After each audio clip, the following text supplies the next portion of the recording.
Welcome everybody to the Sunset Flip Wrestling Podcast, your home for all wrestling, everything wrestling. What's up, guys? What up, everybody? What's going on? Yeah, Sorry, I don't know what was that. I don't know what that was, but it's okay. Sorry. It's okay. It's all good. You're forgiven. What a day! How was y'all day good? You had a good day? Pretty busy, but at work and at home as I'm still, reorganizing my room. It's been under construction for like the past 2 weeks, but it is what it is. It must be nice. It I is. caught a flight at work. I didn't get done. I should have got done at 5:30. I got done at 7:30, which was terrible. So Damn, that sucks. yeah, I get a week off. I'm off. glad I was able to make it on time to run this episode with y'all because we got a lot to break down. A lot of interesting things. I don't know. I want to call it interesting. Henry, how do you feel about the state of wrestling as a whole? State of wrestling as a whole. That's a loaded question. I'm going to the guy who loves giving loaded questions and having loaded answers. So, what do you have? All right. So I've talked about this before. One word. I think you need one word to describe the state of wrestling. AI, because I think that's where it's going. I think a lot of storytelling is going to be based on AI.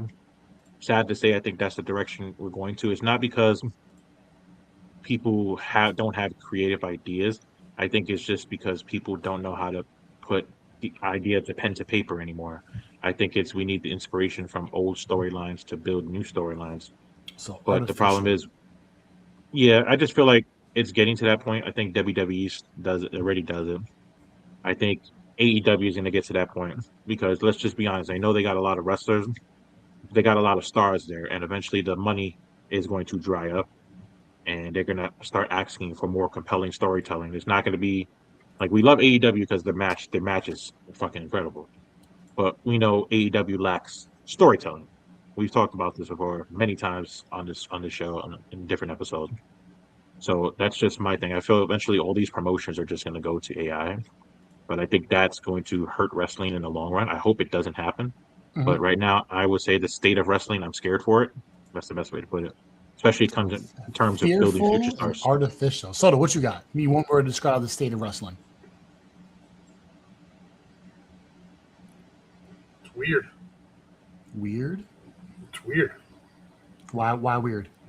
It's just weird. Maybe I'm piggybacking off of what Henry's saying, but I think when it comes to WWE, right? I think the storytelling is, I don't know, it's just weird. It's just like, I don't know, it's just not making sense. It's like, you have all this time to build for a proper PLE, and it's just not connecting with fans, right? And that's like, not like WWE. I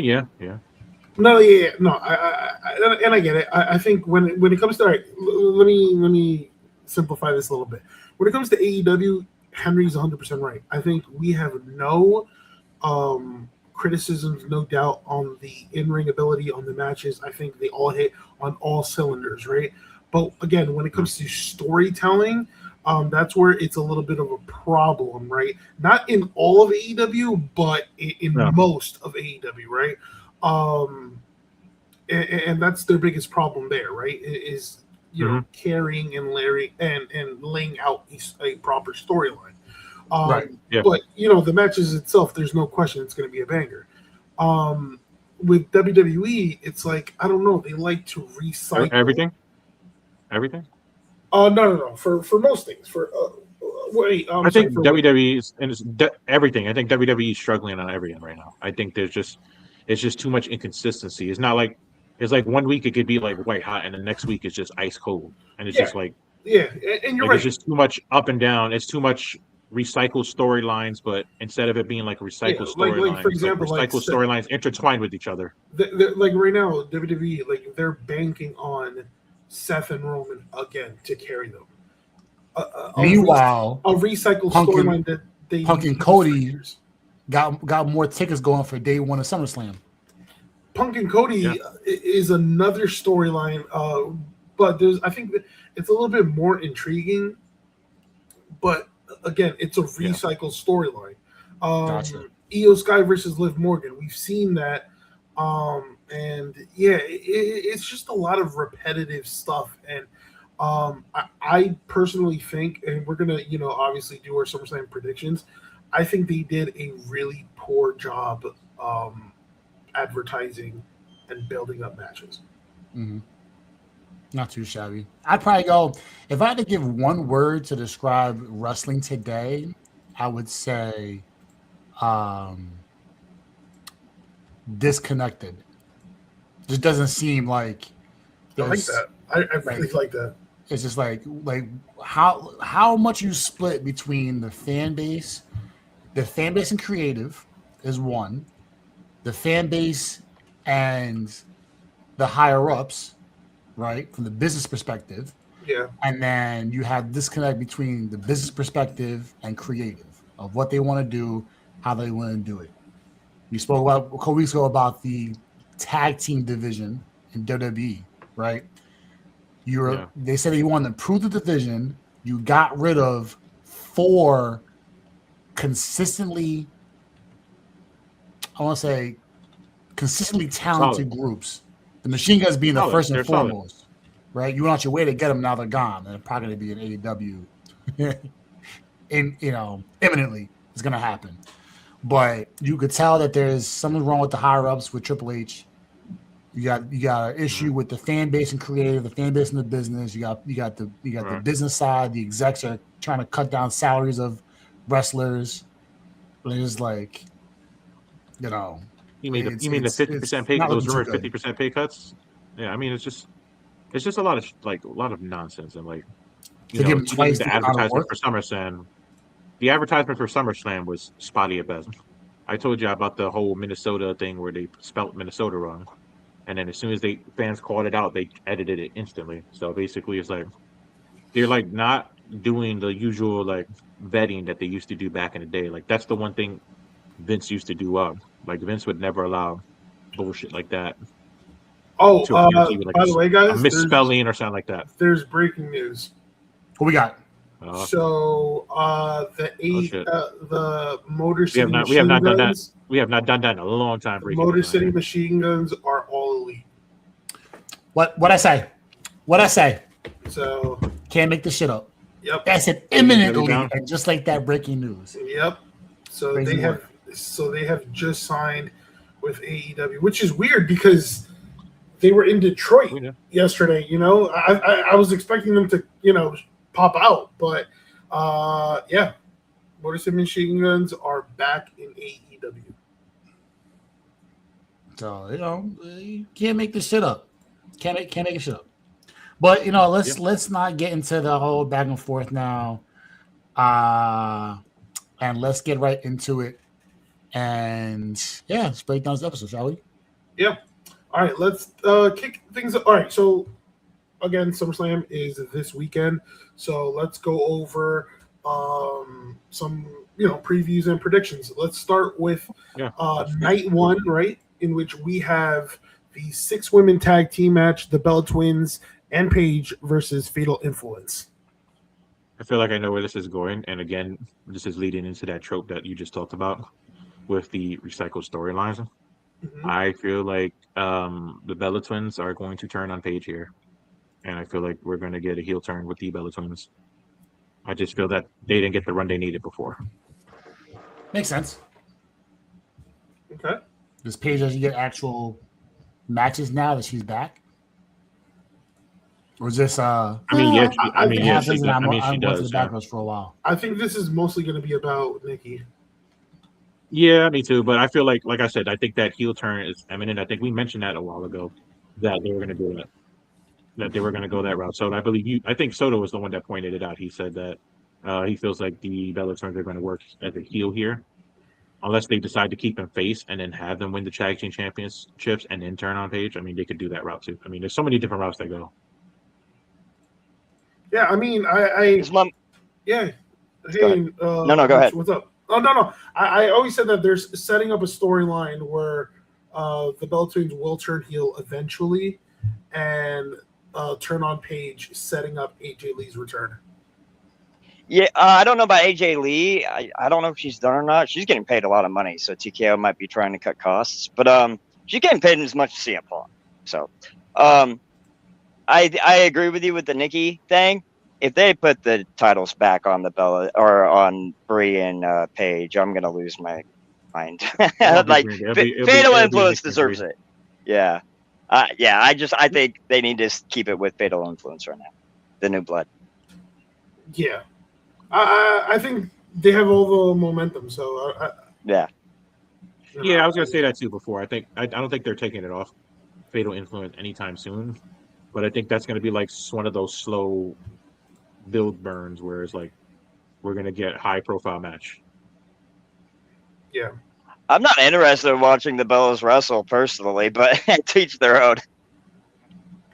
I mean, I think Nikki said it best. She has like one more year, like really left of like. Everyone pushes it, you know, but yeah.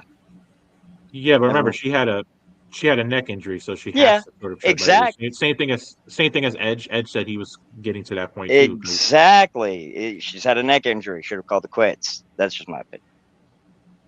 I mean, it depends. Everybody heals differently, and the passion never really dies. So, like, how old is she? And we know that 40s. Yeah, for a woman, that's pretty old. 42. Yeah. But, she's my age. There you go.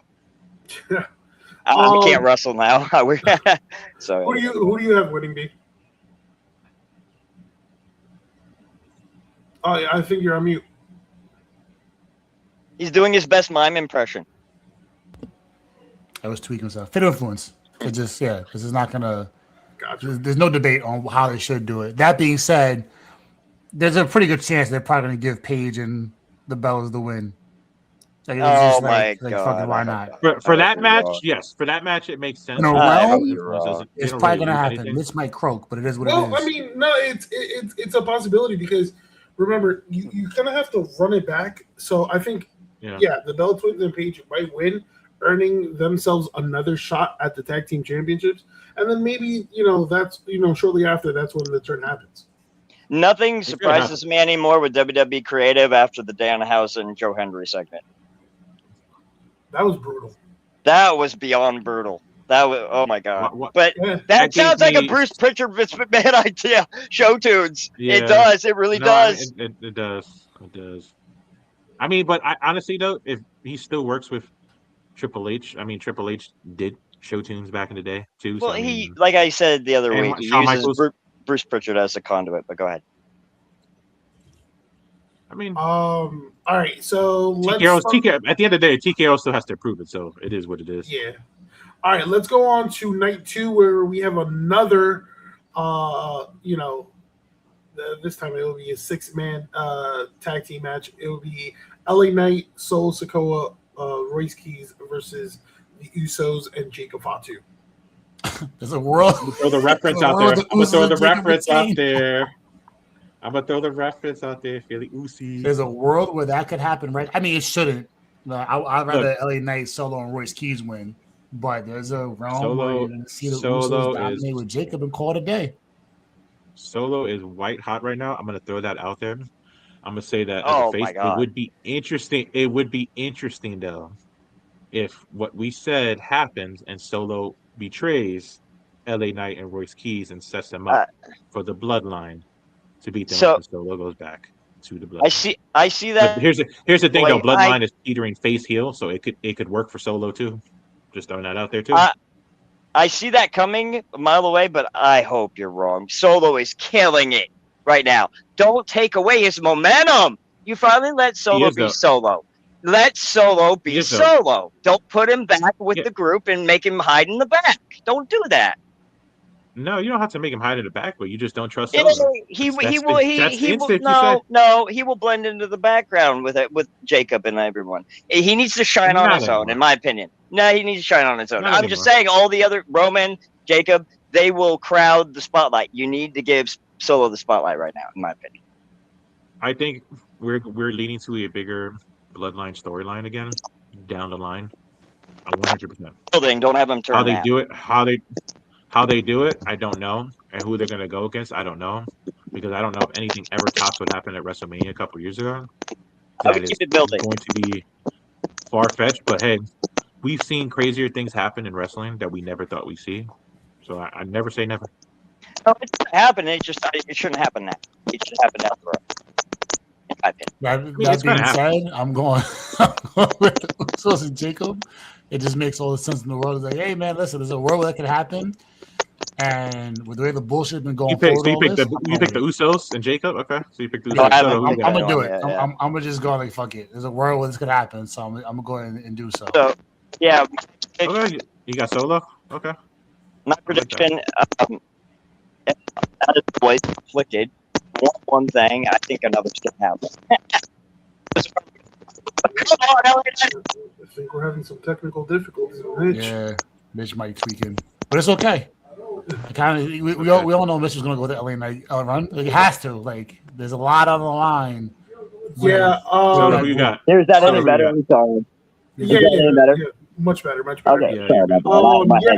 I'm going with the bloodline here. Okay. And I hate picking them, but it kind of seems like, I don't know. Yes, LA Knight, Royce Keys, and Solo might look like a unit, but in some ways it could be a dysfunctional unit. I see, some miscommunications in that match. I love what they're doing with Solo. I hope they could again continue building on Solo. LA Knight too. I think his fuck LA Knight. Fuck you. That's Solo show. LA Knight is ready, dude. Rocket. We already knew it. Solo's the face of the entire storyline. I think this. No, LA Knight's getting the bigger pops, even with Solo building. I think this match. I hear rocket chants. I started a Hornet's Nest. Glasses, the slick back with the fake turtleneck with the suit. I agree, but LA Knight's already there. Solo's building. I think this match is about one man, and that man is Jacob Fatu. Yeah. Okay. So real quick, can I get you guys didn't hear my prediction, did you? Yeah, we said LA Knight. We knew that already. I didn't say that. I said I'm conflicted, like always with LA Knight matches. I want one thing, but I think another's going to happen. What does your heart tell you? It tells the Usos are going to win because of WWE booking, but they need to. Solo and LA Knight should go over. You're not WWE booking. So what do you want your heart of hearts?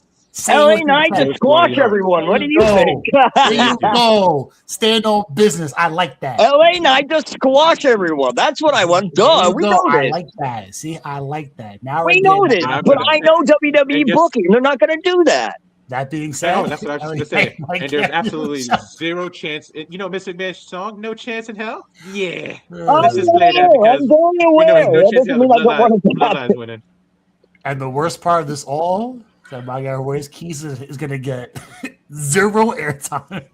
Yeah, Royce Keys is I don't know why. No love. It's okay though. He'll get there. He's still new. He'll get there. Let's say he's doing good. Let me take a number again in the back of the line. That's how. Let me just say, join Jimmy Uso, right? Let me just say something about this match real quick. If one of the Usos get pinned, it absolutely does nothing for them. Whatever. If Jacob Fatu is not getting pinned, so let's just throw that out. Right? Yeah, I'm not having Jacob. If LA Knight gets pinned, absolutely. Oh my God, I'm gonna shit myself. Just end any project, end any push regarding LA Knight. Just might as well release him. Yeah. Set him up. Solo. No, I mean if you're gonna do that to him, go ahead. Sorry. With Solo, you kill his momentum. Solo got a good point. I like that. Solo, you kill his momentum. X factor here. And then Royce Keys takes the pin. And then Royce Keys, it's like, yes, he can take the pin, but again, it's like, damn, he just signed with the company. You're also trying to build him up. Yeah, but here's the thing: you can't build everyone up at once, and he's still new. He'll get there. LA Knight and Solo paid the dues. No. Which in a perfect world, you would have one of the Usos, probably Jimmy, take the pin. Jimmy always is on his back looking at the lights. He's used to it. Yeah, I know. I don't think the Bloodline is losing here. I don't either. I don't either. No, unfortunately, they have a hard on for the Anahu family or whatever they're called. They're gonna say 1, 2, 3. Yeah.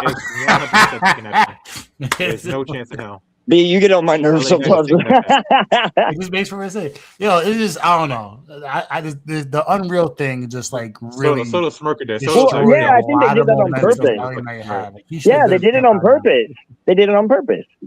He should have been a champ like 7 months ago, and it's just not. No, a year and a half to a year ago. B, I know you're saying Solo because of his push or whatever, but realistically, I think we can all say the real winner of this match is going to be the Bloodline. I think that makes the most logical sense. Would it be cool if Solo, LA Knight, and Royce Keys won?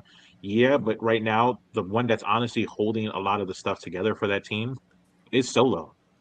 The way they've been pushing it is Solo. Solo's going to backpack. I think it's LA Knight, but Solo's right there.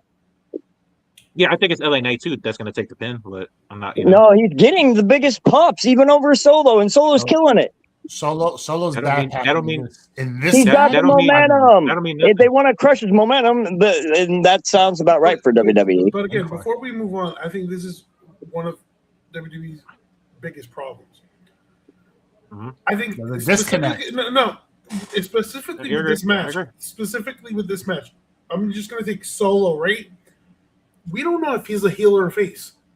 He's a face right now. We don't know what WWE is portraying. I think he's a tweener. Right, he's a tweener. Yeah, here's the thing. And the same thing could be said about the Usos. One week they're faces, and then 1 week they look like heels. Here's the thing.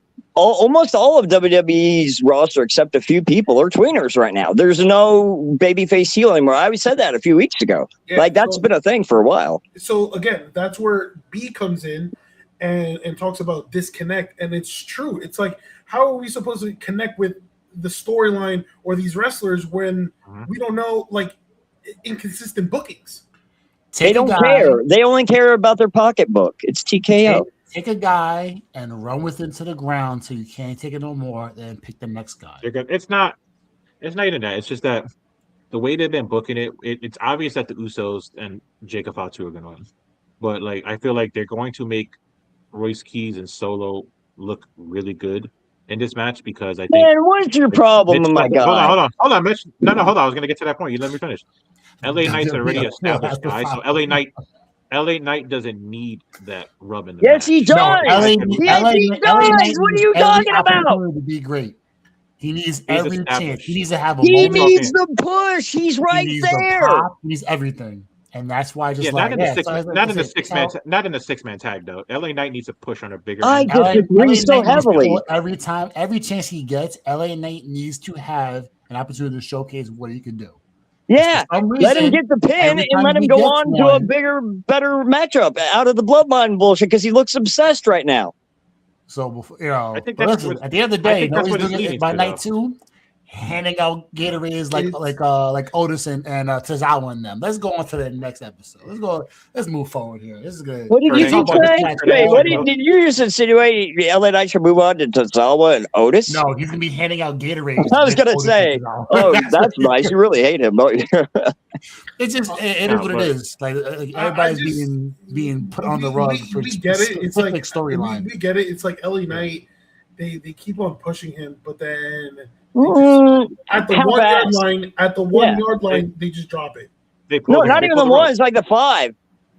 Not even. So he's not even there yet. He's in the red zone, but they literally it's like the ref is rigging the game and pushing the ball back via penalty. You know rigging that game? If you want to do football analogies. Here's the best reference for it. Honestly, I think you guys can relate to it. It's basically playing in the post of basketball, posting up and pulling the chair. That's basically what they're doing to LA Knight. He has an easy free basket, and he can't make it because they're pulling the chair as a foul. Well, so that's basically what they're doing now. Kind of the same thing as my analogy. Yeah, just the ref rigging it and pulling the ball back by penalty. This is not Jay Uso. Like how many shots you gonna give this motherfucker? Which is like, yo, bro, like We've seen this song and dance before with plenty of wrestlers. What are we gonna do here? How many times did we see Drew McIntyre get to the dance and not get the girl? How many times did we see Drew McIntyre get a title opportunity? TKO has favorites, man. They have political favorites. But I think this even stems before TKO. It's just that Mr. Man did him pretty well. I think the biggest problem is that this whole bloodline takes opportunities from other superstars, big time. But you can give people chances within the storyline. My thing is again, they don't. Raw is a 2.5 hour show, and they feature the bloodline at least that is an hour and a half of commercials, though.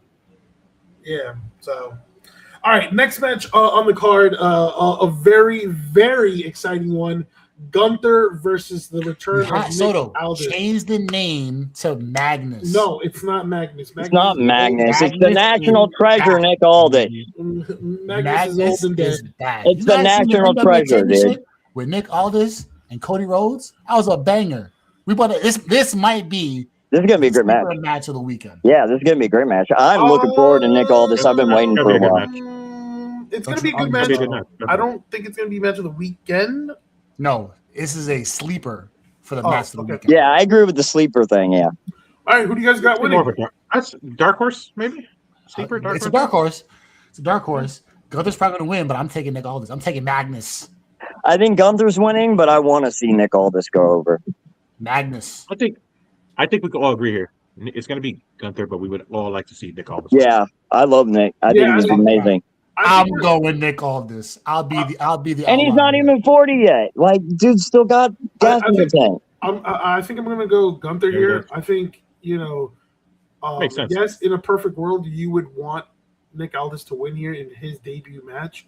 But I always said it from like 2 weeks ago. This is a test run for Nick Aldis. Yeah. This is to see what the fan reaction is towards Nick Aldis. Yep. Oh, absolutely. It is. So if it's a good crowd reaction and the product being the match is good, then there's going to be more opportunities for Nick Aldis. So that's why I'm going with Gunther here. And I think for your debut match to be against Gunther, you're setting up the bar high. That's a great debut. Yeah, definitely. So this is probably going to be a 15-minute match. Yeah, it seems like WWE does like have real plans for Nick Aldis, depending on the crowd reaction, and fan support. And I think he's going to get a great reaction. Yeah. I mean, granted, he hasn't been in a wrestling ring in like 3 years. Yeah, but I think he's been training. But yeah, I saw. Was he injured or he just didn't want to wrestle? No, he's been training. They just haven't had him wrestle. The role he was given wasn't like that. But he's staying in shape. Real quick, just seeing his emotions and expression during his interview with Chris Van Fleet, he's going to put his heart and soul into this match. This one opportunity, as he called it. I think it's going. I think it's going to be a pretty great match. We're going to see a Nick Aldis we haven't seen before with fire in his eyes. Yeah. I just have a question for y'all, though, because we know Gunther. Don't tell me no moniker, bullshit, right? No, that's not the question. Sir, his moniker was what? The career Legend killer, right? the new Legend Killer. The new Legend Killer, career killer, whatever they call it. But my thing is, Legend Killer. Is that a forgotten thing, or is that something that he's going to unleash on SummerSlam on Nick Aldis? Go ahead, B, and then I'll go in. The personality. He sort of regrets coming back, basically.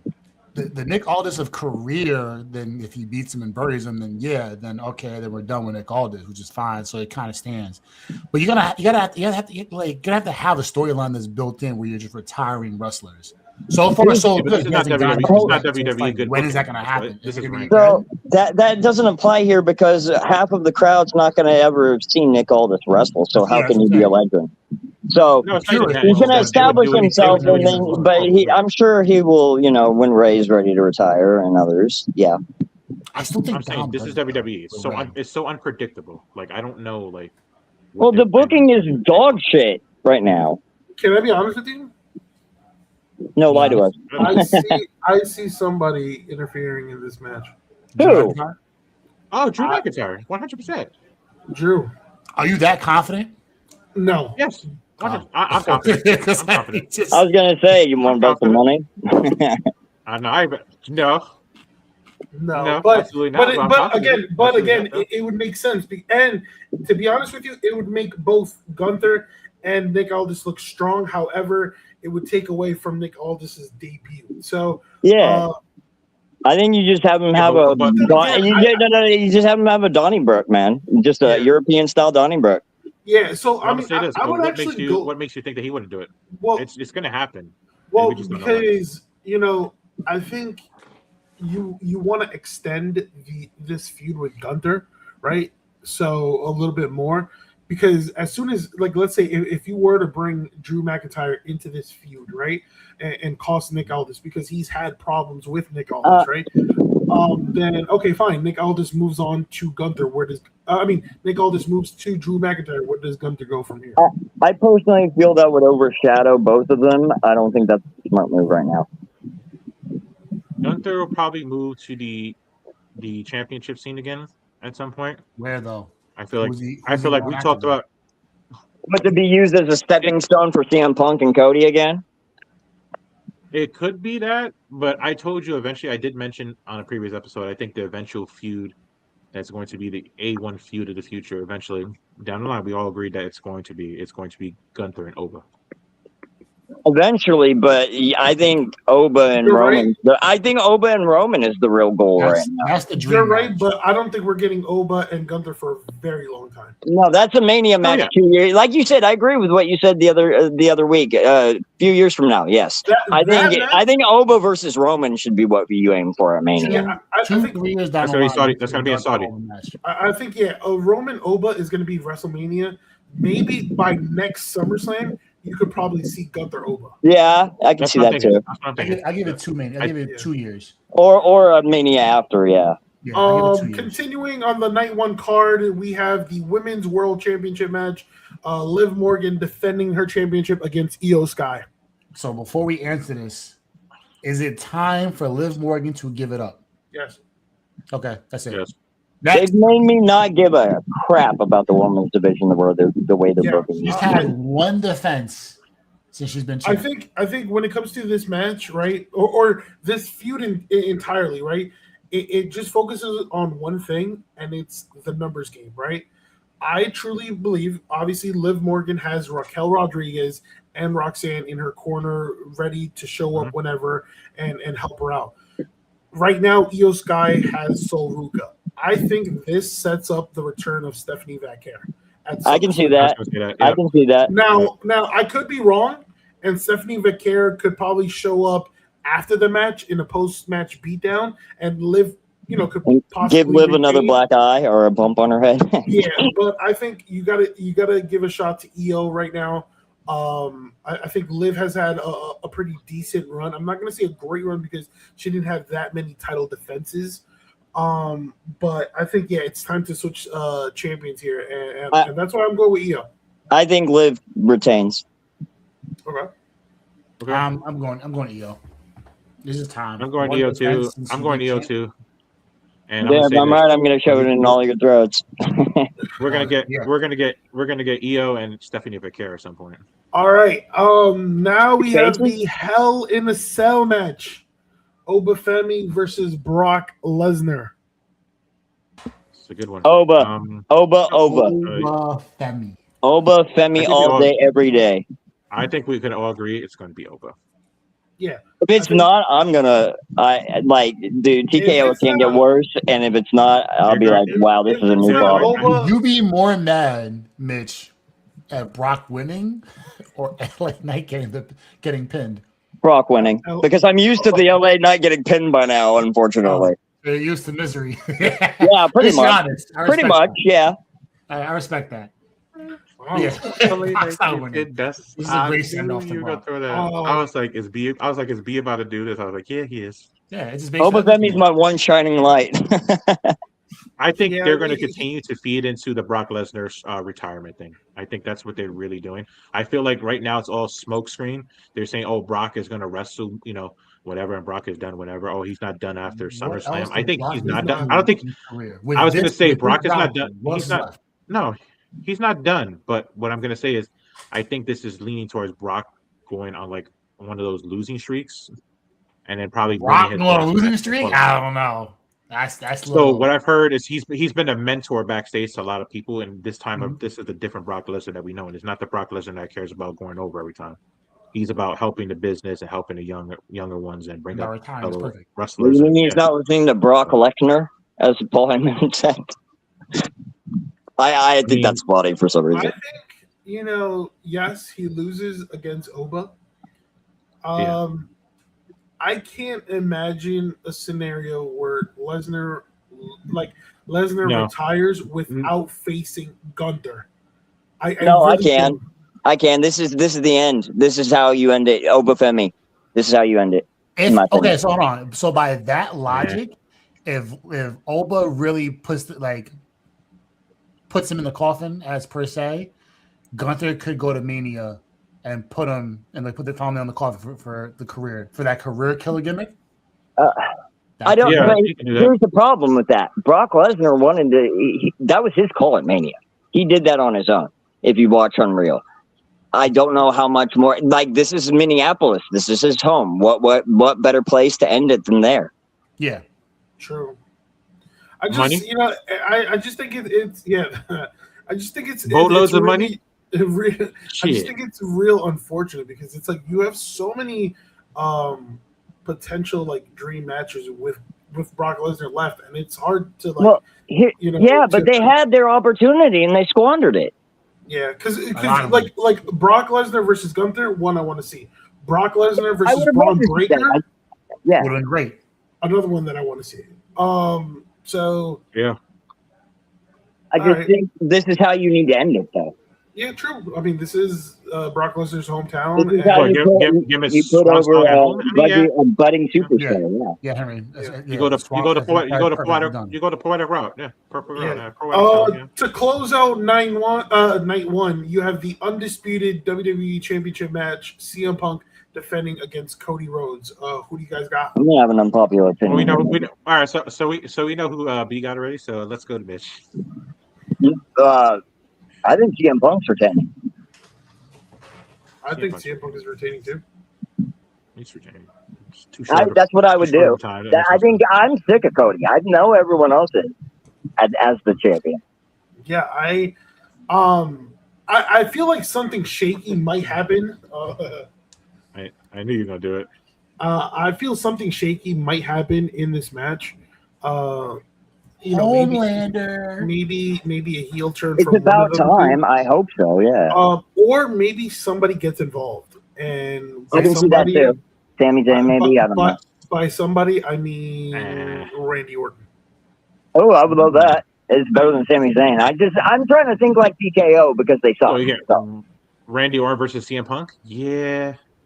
Yeah. Oh no. Or just again. No, you restart the Cody feud. Yeah, you restart the Cody and you find Soto's absolutely right here. You find an off ramp for Cody away from the world title. Yes, Soto, I agree. How does this turn CM Punk heel though in that situation? Doesn't. No. I'm just saying you could go either way. Either like one of them. Yeah. Goes heel, right? What about why not both? Why not both? I think Cody. Well, no, I don't know. I don't know if either goes heel. Honestly, I think they're just doing it for this feud. I'm saying, like, what if you get? I think tell that for the going, and it makes a whole lot of sense. The more Randy comes back, Cody's not going heel. Yeah, I think if it was one to pull the trigger, it's going to be CM Punk. I don't think that's the right move. He's pushing merchandise. Everyone loves him. I don't think you do that. But CM Punk being the arrogant fuck. If you turn anyone, it's Cody. Sorry. The reality is, it's like we don't know the health status of Randy Orton, right? And this is just me being a fantasy booker right now. But if he's healthy, I would have him attack Cody, cost Cody. Boom, they could restart that feud, and then we just mentioned Gunther and Nick Aldis, and it's like it's interesting because all right, if Gunther beats Nick Aldis, he can focus on CM Punk. Punk and Gunther. That's actually a really good idea. Right. But at the same time, we have night 2, in which we have a number 1 contender match between Finn Balor and Sami Zayn. Let's go to that. Finn Balor better win. Finn Balor needs to win, but I don't know if he will. So we'll go straight to it. Yeah, we have the number 1 contender, and obviously the injustice for Sami Zayn will continue. Therefore, Sami Zayn hate watch continues. Yeah, therefore, what Aleister Black couldn't do, or I have all my faith in Finn Balor. Who the fuck yeah, I'm with Finn too. Who? Don't start with the who thing. Who the fuck is Aleister Black? Oh, you mean Tommy End? is there a fucking owl? Because I don't see any. Who? All right, I don't see any. All right, so my faith is now being placed on Finn Balor. Aleister Black is just as irrelevant as Pat McAfee be with Randy Orton and Mania last year. He's not Aleister Black anymore. Copyright. He's relevant because he's still with Zelina Vega. Zelina Vega's husband. Hello. We'll go with that until further notice. All right. But don't take any more shots at my guy. That sucks for him, man. Balls in her purse. Damn. Finn Balor hate watch. We're on this. Nah, it's not Finn Balor hate watch. Finn Balor's winning. Finn Balor's winning here. That's the direction they're pushing it. That's the direction he's pushing Sami Zayn is going to continue his rant and his agenda. So we already know, and they kind of like teased Finn Balor when he had that backstage interaction or very short interaction with CM Punk. So it seems that, and then who knows? We might be setting up for a triple threat match because Finn Balor also had interactions with Gunther. So I think they've done too many triple threats. I think they're going to slow down on that, but we'll see. I feel like if you go down the route of Finn Balor winning, we're just going to get CM Punk versus Finn Balor again. I think that's where we're headed. Honestly, I think that's where we're headed. 15 years ago. That's a tough one though, because then if you go down that route, be a great match though. CM Punk, it's gonna be a great match, but who do you have winning that kind of match? It's hard. CM Punk wins, obviously, but CM Punk wins. Yeah. Unless they go a different route. I don't want to kind of change the conversation, but I thought it was very, very interesting that a pay-per-view that's usually in the beginning of the year, that Money in the Bank is in October. I thought that was very interesting. LA Night. I think that was because of an arena dispute. I don't think that was because they got mixed. The whole booking was kind of fucked up. Yeah. So but I like it, because now it's like, all right, you can with the virus series around the corner, Rumble's around the corner. Yeah. Okay, so sorry about that. So the next match on night 2 is Mitch's favorite, Danhausen versus Dominic Mysterio. I swear to God, if they're gonna have Danhausen go over, right? No, it's gonna be Danhausen. Yeah, it's Danhausen has to win. All right, that was that was pretty easy. Then we have for the United States Championship, Trick Williams defending against the returning Baron Corbin. Trick Williams. Yeah, I love this matchup. Baron's. I disagree with putting Baron with Trick immediately because he's going to have to take the pin. Trick Willie all day. You make him take the pin on his first match. I'm going to be the oddball here. I'm going to say we could be team oddball because I'm going to say Baron Corbin. I'm a huge Trick Williams fan because fuck that idea. Baron Corbin. Whoop Baron Corbin's winning. Next. Whoop that Trick. Two for Trick, 2 for Baron Corbin. A match that could be the match of the weekend for the Intercontinental Championship. Penta defending against Chad Gable. Shorty G. I want to see Chad go over, honestly. I want to see Chad Gable win. I'm going. I think Chad Gable's winning. I hope so. I really do. I said this last episode. I'm going to go with Chad Gable. This is the last episode. Yeah, I think we all pretty much agree it's Chad Gable. I said this last episode too. I think they're going to push Penta up the card. So he deserves the Intercontinental title. Yeah, I mean, and guys, like I said, like Money in the Bank is what 2 months away. That's where Penta could focus on that and moving up in the card. You know, and then not again, winning it though. No, I don't think he's winning it. But again, moving up in the card with Chad Gable, it's like another hometown, guy. Well, let's not say he's not winning it. We got to see how Money in the Bank looks down the line and with the card. We don't even need to ask my opinion of what I want to happen because obviously we know I want LA Knight to win that thing. But LA Knight's hold every single championship. Real quick, since you mentioned LA Knight, WWE would do some shit where LA Knight will win the Money in the Bank. I can see that too. They hate him. It boggles my mind. All right. So what the consensus is? Chad Gable. Chad Gable. Shorty G. Yes. Yeah. All right. Shorty G. Okay. So again, continuing for the interim WWE Women's Championship ladder match, we just say the new Women's Championship match. Tiffany Stratton versus Jade Cargill versus Charlotte Flair versus Chelsea Green versus whoever wins the qualifying match tomorrow between who is it again? I think it was was it I'll tell you right now. Julia and Lash Legend. Which I could see either one of them, but I'm leaning towards Julia, but either one of them. Well, if they're trying to push Julia, which the rumor is they're trying to push her up, I think this makes sense. I'm gonna go Charlotte. I had Charlotte winning too. I don't want to, but I was like, I want to say Chelsea, but I would push for Chelsea too. Yeah, I think Chelsea Green is the dark horse in the match. I'll be honest with you. I think there's a legitimate shot that she can be like an intern. She can be an intern champ, and then somehow she just doesn't win the main one from Rhea. That could happen. Okay. Sort of she's the female LA Knight. They're doing to her what they're doing to LA Knight. I think with Chelsea Green, I don't think she's going to win. Out of all of these people, I would absolutely love for Chelsea Green to win. But knowing her in ladder matches, I'm definitely expecting a crazy spot from her. Yeah, I agree. Absolutely. They always have her be the ball girl. Yeah, exactly.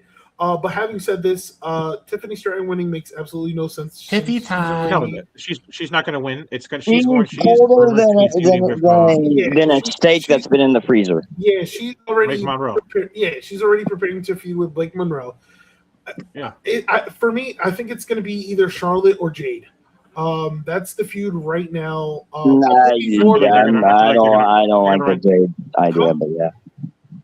I feel like they might try to run back Jade again. Honestly, I'm down for those two, but I'm leaning more towards. Do I agree with it? No. Do I agree with it?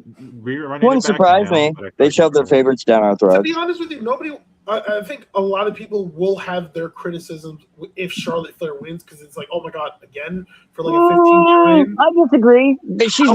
She's been held down for a while. She's paid her penance. I think it would be okay. She's been cooled down. However, I think with the current storyline you have against Jade, I think boom, it makes sense. If you want to have a returning Alexa Bliss, then turn on Charlotte. Boom, you have that. And then again, a feud between Charlotte and Rhea again is money. So you have that. So you have three options if Charlotte is victorious. If Rhea comes back by Rumble season, then you have a match all lined up just for that. I think she'll be back way before then. Survivor Series? Even before then. Money in the Bank? Who knows? I just think that it's 2 months. No, the whole interim, I hate that. I hate it. I said the same thing. I really hate a new champ, and then when Rhea's back, she's the number one contender. I hate a lot of things TKO is doing booking wise. So I can see the winner of this match posing with the title, and then you see Rhea come down the ring, and they both pose with the title. It could go multiple ways, but I think logically, it makes sense. It being consideration Jade Cargill, Charlotte Flair being the two top ones we consider, and then the dark horse I think we all say is Chelsea Green. I think we can. If Chelsea Green wins, I would absolutely love that. I would probably do a backflip if I can. But, we never know. We never really know. WWE is unpredictable. We don't know. Yep. And to close out night 2, you have for the World Heavyweight Championship match. Roman Reigns is winning. Seth is not going to see another gold championship for a while. If Seth wins, I'm going to hang myself. That's a crazy take. We have to omit that from the conversation. Yes. Henry, I'm going to need you to mute that part. This man. Sorry. It was a joke. It was a metaphor, obviously. Creatively hang myself. Yeah, I think there's, for me, it's since this. I was gonna do the Mickey Mouse voice. I was like, let me not. This is the last match, quote unquote. I don't believe that for one bit. But again, Seth Rollins has gotten the best out of Roman Reigns. I think Roman Reigns. Like, if Roman Reigns loses, I don't know what the hell they're going to do. It's wrong. Roman Reigns. This is not even close. Now the question is, does the Bloodline or a new member get involved? Because with a hoodie. It's destined that there's going to a ref bump will happen. One ref bump. Make that 2 ref bumps. If the ref's even involved at that point. You know, does Solo get involved? Does because Solo did have his interaction with Seth a couple weeks ago. The Jacob. I mean, Rikishi. Well, they're going to show. They're going to show. Definitely, Jacob and Uso are going to show if something happens. Henry, if Rikishi shows up, I'm going to go ballistic. And then you have it for The Rock. You have Reigns and Rollins right now, both of them being tweeners, and it's like, all right. I think after SummerSlam, we'll get more of a clarification on who's on what side, you know? Yeah.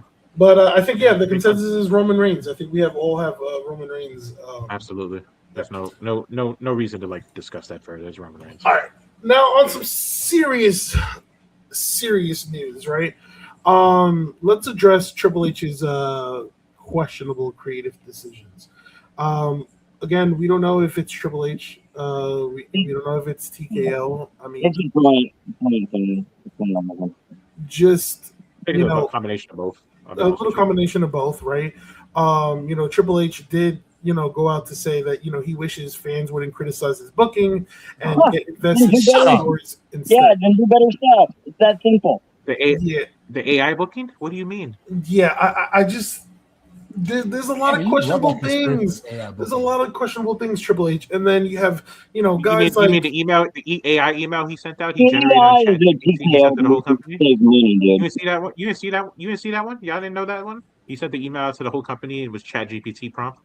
Yeah, no, I know they're using ChatGPT for almost everything. Yeah. Yeah.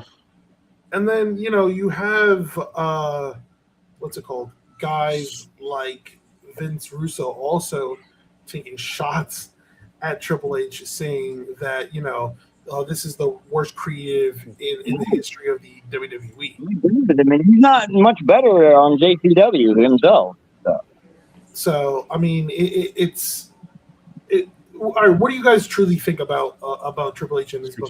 It's recycled storylines that were a good thing back in the day. It doesn't work in the PG era. His first year was one of the greatest years we've seen him created, and after that incredible run, he's like on a steady decline. But where he is now compared to where he was 3 years ago, TKO doesn't let him do anything. That's what it is too. He's handicapped. He's handicapped now. Yes, I was just going to say. Let's study that. Why was that? About a few years ago is when Bruce Pritchard got more control. It's the people around him that have kind of Vince's saying things, or they're pushing Vince's saying things. I don't think Vince has to say anything. He does. Him and Ari Emanuel are great friends. He does. Yeah, I don't mean shit.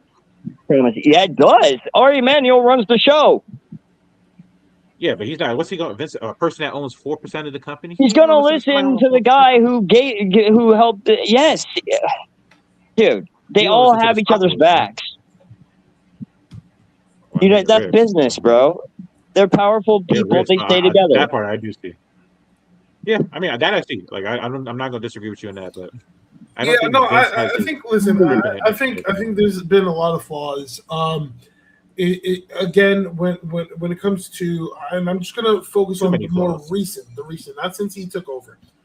The build up to SummerSlam, it was very lackluster. It's the biggest PLE of the summer, right? It's one of the 4 biggest pay-per-views in general, yep. Right? And past Monday Night Raw, all we get is video package. Like, no, like have the two superstars in the ring doing a promo battle. Like, look at, and I have a theory on that. Look at what what AEW did this past Dynamite, right? Kind of like furthering the feud between Kenny Omega and Will Ospreay, like things like that, But no, you just had Penta and Gable do video packages, and it's like it just takes away from the match. The main event was the women's Intercontinental title match for Raw, right? Which again, that was a good. I don't think it's main event. It was a good field moment for Raquel, but again, it took away from Io and Liv, right? Agreed. The rest of the show in general, the thing with Danhausen and Joe Hendry, like I don't know what the fuck they were thinking. That's their delusion coming to the forefront. I'm telling you. I just was like, I'm gonna tell you the truth. When I saw that, I'm not even gonna hold you. I turned off Netflix for like 15 minutes, and then I went back to watching it because I just couldn't. It's all clips. I'm not gonna sit through that garbage. It pissed me off that much to see that bullshit actually make it in there. And I read an article, something that came out about Netflix not being happy about that segment at all. I saw the segment and I was just like, oof, this is rough. That's the first thing. As soon as they both started singing that stupid song, I was just like, oof, this is rough. And then we have Ryan Garcia. Like, why you didn't do that? We have Ryan Garcia, who has nothing to do with the wrestling business, randomly joins in and then randomly like aligns himself with the Judgment Day. And it's like, I don't know. I think it's just very lazy and bland, not very creative at all. That's TKO thinking celebrities will push everything. That's their delusion coming out. And Ryan Garcia, don't get me started on him. Horrible person. 2 years ago, claimed to be like part of the KKK and hating on black people. Like, they don't care about the type of people they bring in as long as they think they push numbers, even though no one knew who this guy was. Yeah, to be honest with you, I just don't think everything falls on Triple H. This is my honest opinion. I agree. No, I agree. I think his hands are he's being held down. I give him like 30% the blame. Yeah, I think his hands are truly cuffed, and that's the biggest problem. I'd probably say like 25. 10%. 10%. At the end of the day, he has to get it proved by TKO. It's sort of like basically Vince McMahon all over again. Vince was like the final say was Vince. Bruce Pritchard, I'm telling you. And it's again that it makes you think, because going back to Road Dogg when he was a SmackDown writer, right? A lot of people with the whole SmackDown writing, they put the full blame on Road Dogg. Meanwhile, even after Road Dogg left as a writer, the show has been shit ever since. Right? Worse. And my thing is like, now you got to think it's like, wait, maybe Road Dogg's hands were cuffed too. True. And not only that, Dogg was the one good voice in the room, right. And then he is one who vouched for other superstars that deserve a chance or at the spotlight. Like he vouched for people like Chelsea Green. That's why they got rid of him. Which is extremely talented wrestler. You want to make decisions? But again, I think it's very unfair when you have like guys like Vince Russo take shots at Triple H when Vince Russo had David Arquette. It's not that, because Vince Russo is an idiot. He was Vince a terrible Russo has horrible booking himself. He's not one to talk. Exactly. He was a terrible booker himself. And it's just not one. He's had numerous. So he's had normal and so many. When I saw him come back to JCW, I was interested, and then I saw him literally do the same exact thing he did in WCW. I'm like, oh yeah, that's creative, buddy. Yep. the fact. Look, I'll just name 3 right off the bat, off the top of my mind. It's having David Arquette as champion. That 1 year where they turned Goldberg as a heel when he was a monster babyface, and Bash at the Beach. There, 3 off the top of my mind. He's redoing the Chosen One gimmick in JCW, for God's sakes. Like, he has no new ideas. What's next? He's going to bring back Glacier as a different color, purple Glacier. I just again, Shockmaster. I just think it's unfair to Triple H. That was Dusty, but yeah.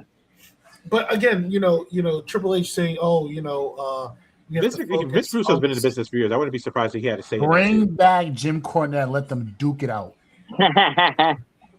But with Triple H saying,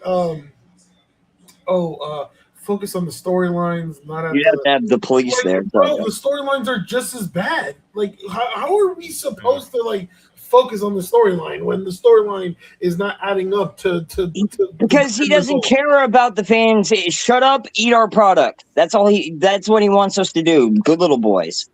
Yeah. So it's sort of becoming the yes man type thing again, where you just say yes or whatever. We'll see because all right, again, this is what it is. He must be under fire. Do what I want. Yeah. They're not generating good results. They're not generating good viewership. So, man, but as long as they're generating money, they don't care. So, yeah, no, of course, that's their number one thing. All right, real quick. All right, so before we head to AEW, again, a lot of fans were against Mike Santana changing his name to Cruz Montana, but there's a backstory to it, right?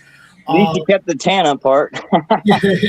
Yeah, so he shared on social media that he personally put the name together to honor his late father. Now, like that, I'm okay with that. I just think that I definitely liked and everybody liked the Mike Santana name, so I could just envision WWE saying, "Hey, we're gonna change your name," and but he didn't really have to change his name. But WWE. They changed everyone's name. They were going to name LA Knight LA Donovan, for God's sake. Yeah, and the thing is, he used the name Santana for years and across major promotions. Terrible. LA Donovan's terrible. I know. LA Knight said it himself. He said that is garbage to their face. Sounds like an IC champ already. Who? LA Donovan. Jesus Christ. I mean, I get it, but I wish they would have Stardust, right? It feels like they ribbed certain people with bad names on purpose. I mean, he could go back to being Max Dupree. Stop. That's what they should have did. Stop. No. Soto, stop. He looks like a steroid version of Rene Dupree. La Resistance. Max Dupree. You guys are too much. Let's go to all the league. No, but I'm gonna say this: they should have did what they did with Royce Keys. You know how when he came out at the Rumble, they said Powerhouse Hobbs, and then it just went and broke off, and it said Royce Keys. He changed. That was a big mistake in my opinion. Yeah, but if you're gonna change people's names, they should do that for Mike Santana too. It shouldn't be referencing him as Mike Santana. Right? Yeah, they're doing it for everyone. You can't. Yeah. I think what we have to do. I think what we have to do is give it some time, right?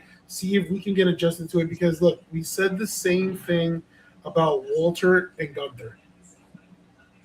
I thought when they changed the name to Gunther, I was like, "Whoa, that's a big mistake." And then I kind of got Walter doesn't work on a billboard. Walter, I don't know. But I got used to the name Gunther, and I like it. I like the name Gunther. I love Gunther. I think he's great as Gunther. The chops from Walter were a different breed. That's a Vince McMahon move I actually agree with. Yeah. Let's move to all these, shall we? Yep. All right. So AEW announces. No. The land of all elite, though. Get it right. The land of all elite announces Rebel Heart Dynamite. I must say. So Rebel Heart Dynamite is a special benefit episode that will air on September 9th, 2026, right? And obviously this is to dedicate and honor Tania Brooks, who's formerly known as Rebel, and they're currently raising funds and awareness for ALS following her diagnosis yes, I remember that in March. So it's such on the rise right now too. It's kind of scary. If you think about it, I think they said it from what I remember, it's rose about 4%. A lot of diseases are, it was astronomically low. Like and people are getting diagnosed. Bad diseases are, It's scary, to be honest with you. It's scary. And that's like the last thing one wants to hear, you know. So, it's definitely going to be an emotional show. I can't wait. You know, just to see all the wrestlers, and all the wrestling fans honor her. I think it's going to be a beautiful show. Yep. If we know something about AEW, they can create an emotional, beautiful show. So. Yeah. Okay, so real quick on AEW Redemption Aftermath. So, 3 new champions were crowned. Is that the name of a show? It sounds like the name of a show. If you didn't tune in, Willow Nightingale secured, that was a shocking one her too. Triple Crown milestone by beating Tekla for the AEW Women's World Championship. Maya World shocked Shida to capture the TBS Championship, and that one I saw coming from a mile away. Yeah, and Andrade El Idolo walked out as the new national champion. Good for him. We saw that from a mile away too. We saw that a mile away too.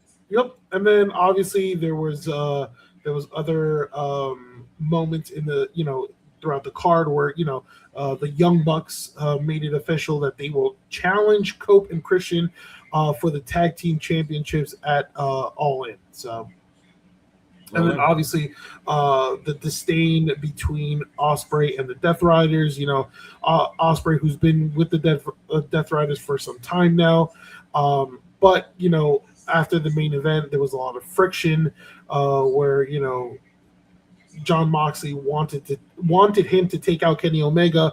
Will Ospreay refused, rejecting the group's, kind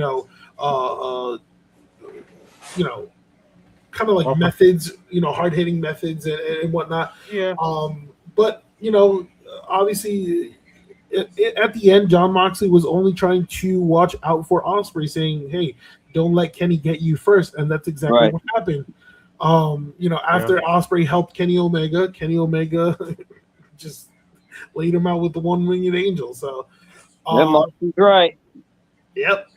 I mean, he was just trying to warn him, but overall, a good, solid show. I saw a lot of reaction on X and on Instagram, and a lot of people didn't like the show for some reason. They were like, this was one of AEW's worst shows. I beg to disagree, to be honest with you. They need to involve Leo Rush more, but other than that, I didn't have a problem with it. Yeah, I mean, again, there's a lot of inconsistencies right now. Well, not a lot. There's a few inconsistencies with AEW with storytelling and fully utilizing their whole roster. So yeah, it's hot and cold. It's 1 minute they're hitting the mark, and the next they drop the ball. Yeah, I agree. Yeah, I always said from the beginning, AEW has a very, very talented locker room, and they should really consider a brand split. I think they would benefit that. Yeah, I agree with you. Yeah. Yeah, because you have such a large roster. You already have like 3 or 4. Yeah, you already have 3 or 4 mid-card titles featured on Dynamite. Split it up a little bit. And it's not like they don't have the shows to do it with. Yeah, exactly. And just remember, breaking news from earlier today: the Motor City Machine Guns are all elite. Yep. Yes, sir.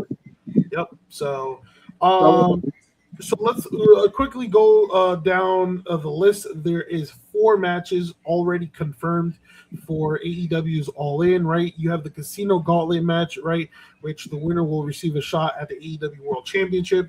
You have Adam Copeland and Christian Cage versus the Young Bucks, right, for the AEW Tag Team titles. You have Willow Nightingale, who recently won the AEW's Women's Championships. She will be defending against Mercedes Moné. And then you have the AEW World Championship, which is Kenny Omega who's winning that one. Ospreay. Yeah. Well, Mercedes going to lose that. We are exactly a month away. So we have 4 matches. Expect another 10 to go on this card. Right. It'll be immaculate. All right, and to close things out for this episode, the New Day are finally free. Love that Free video. free at last. Yep. So if you didn't tune in or are not familiar, Austin Creed, aka Xavier Woods, formerly known as Xavier Woods, and Kofi, they both posted a new animated short titled Daybreak. And again, that might be their new name. It might be. It might be. And if it is, I love it. I do too. So again, this was a video after they became free agents from their WWE departure, right? Which happened in the beginning of May, right? So again, they had to wait out the 90-day non-compete clause, but they are finally free agents. But guys, I loved everything about this short film. There was a lot of messages in this short animated film. Just the fact that I hurt my soul a little bit. Yes. The fact that obviously it featured unicorns, which showed the two unicorns breaking free from the circus, basically, in my opinion, taking a shot at WWE, right? And then as they are leaving, they look back and they see a third unicorn with a broken horn. You're trying to say it's a clown show. That's what you're trying to say. Yeah. They see a third unicorn with a broken horn, kind of, saying it's Big E, giving them the nod, giving them the approval. And then obviously the closing shot where we see Kofi and Creed walking off into the sunset, and you see the unicorns, lie on the ground. So it seems that gimmick is completely gone, and they're going to start. They're going to start new. They're going to start fresh. And Mitch, you brought up a good point. That might be their new name, Daybreak. I hope it is. I like it. I like it too. So very fitting. Again, we just seen just about an hour ago, the Motor City Machine Guns. They joined AEW, and it's a big possibility. Or I think it's set in stone. Yeah, they're next. So I agree. I think the next time we'll see them in Wembley. Yep, absolutely. Hopefully, I'm looking forward to it. So, Joker tag team. It should be. Why not? I mean, if there's a tag, if there's a match, yeah, or who knows? Maybe maybe they some way like insert themselves in that match with the Young Bucks and maybe Copeland and I think that's as good when the New Day are involved in the scene. I would love to see them debut after that match and confront whoever the champs are. Which I think it could be the Young Bucks. Always Young Bucks. Yeah. Tired of that shit. But hey, who are we? 1 month away, 1 week for SummerSlam. There's a lot to get ready for and be excited about going forward. So, two nights SummerSlam. We have 2 days. We're 2 days away from SummerSlam, and we are 30. You said 30 days away from Wembley? Yeah, exactly a month away, because Wembley's on August 30th.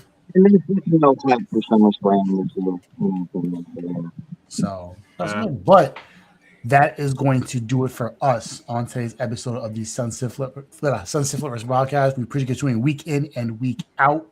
If you guys haven't seen the link tree, you see we're moving from right to left, as you can see right here. Henry, point down. Point down, Henry. Point down, Henry. Yeah. Yeah, there you go. Get involved with this, Henry. I'm trying not to do A-Time now, but But if you guys can't check out the live you see right now, you have us on YouTube. You can watch the VODs off there. We're also on Twitter, Facebook, Instagram, Twitch. You name it, we're on it. If you can't get the audios, you can get them anytime anywhere you get your podcast from. That includes Apple, Spotify, and Google Podcasts. So if you need to get anything hit that link tree below and check us out. So appreciate you guys tuning in week in and week out. We will catch you guys next week on our next episode. So until then, next time. Peace. Later, everyone.